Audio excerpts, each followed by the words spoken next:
China's human rights abuses in East Turkestan are causing an increasing number of refugees seeking to protect themselves from the persecution. Already some Kazakhs managed to flee from a camp to Kazakhstan. The refugees gave a press conference in the office of the Atatürk Club.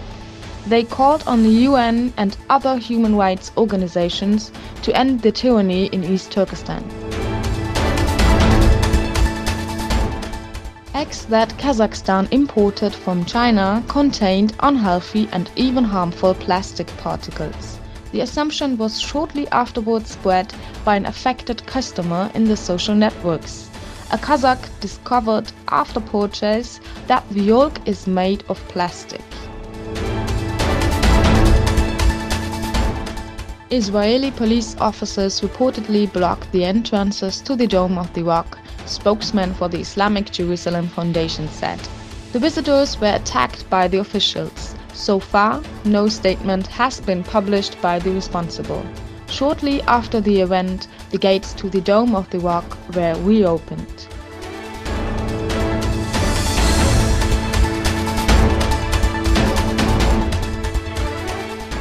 A transport ship loaded with S-400 missiles was on its way from Russia to China when it came into a storm that damaged the cargo.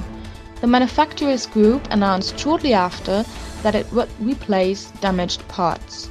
The scarce goods were destroyed.